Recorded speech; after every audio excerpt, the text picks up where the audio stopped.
David Plouffe on with Chris Wallace. So David Plouffe, Obama's campaign advisor, who ran the campaign there in 08. And so there's this moment where they talk about taxes, right? And it's always been true that the rich, of course, pay a tremendously high share of taxes. They have the money. You tax somebody who makes $10,000 a year at 30%, you're going to get $300 or $3,000. I was going to say, you tax somebody who makes $10 million a year, you're going to get more. I'll run those numbers for you later. We'll have them up on the site. And you thought Mitt Romney's answer was bad the other night. So anyway, so he goes on, and Wallace hammers him with this, with these statistics, and there are answers to these. But I think David Plouffe, and you think so too, he lost this argument. Yeah. I think rather soundly. So here's David Plouffe on with Chris Wallace on Sunday.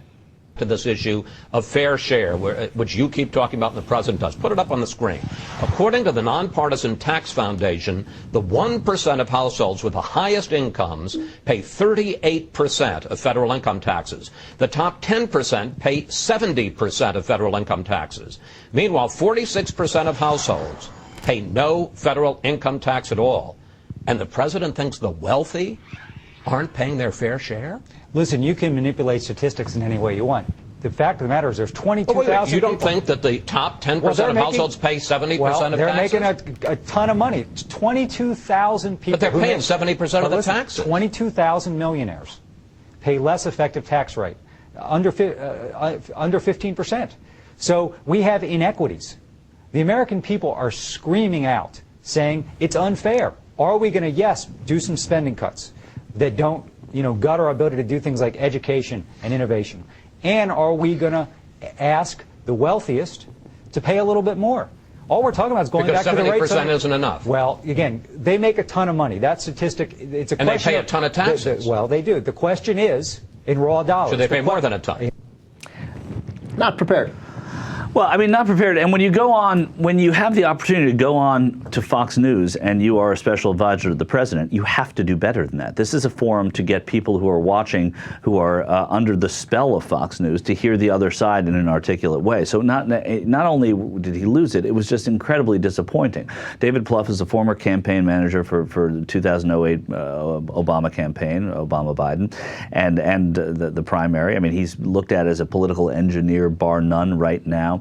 He's a senior advisor to the president. He has to be able to go on and put forth a message.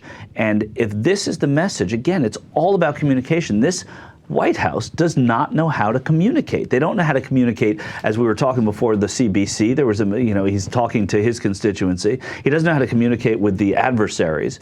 They don't, when they have a victory, communicate that victory. And they don't, when they're struggling, they're not able to communicate why it is they're struggling and what needs to happen, what needs to change. It is a disastrous, disastrous presentation from an otherwise, what you would expect, very communicative team. And I don't understand at every turn how this happens. He seemed really ill prepared, and if that answer, and if that's the answer that they have prepared, well, then you're not carrying the day. No, in any way. You're wrong. If I'm going to vote for Chris Wallace or David Plouffe there, I'm going to go vote for Chris Wallace. I mean, he made the argument. He made the sound argument there. They've paid less taxes now than they have since the 1950s, when we became the most powerful, exceptional nation in the world. Yeah. And now we're in giant economic crisis. We've been cutting their taxes, and now we don't have enough money because they haven't been paying their fair share. And you want to turn around and tell me, while Americans are out of jobs and struggling, that the rich we need to give them, to continue to give them a break? No, that's your answer. I don't even try, and I don't even have any numbers in front of me. But he wasn't ready at all. Rich people are paying less taxes than they were under Ronald Reagan. Say that. Yeah. Bring Ronald Reagan in against them, and make that argument. Why can we sit here? Why can Ben just go on and answer that question so much better than David Plouffe, senior advisor to the president? Come on, folks, you got to get on your game.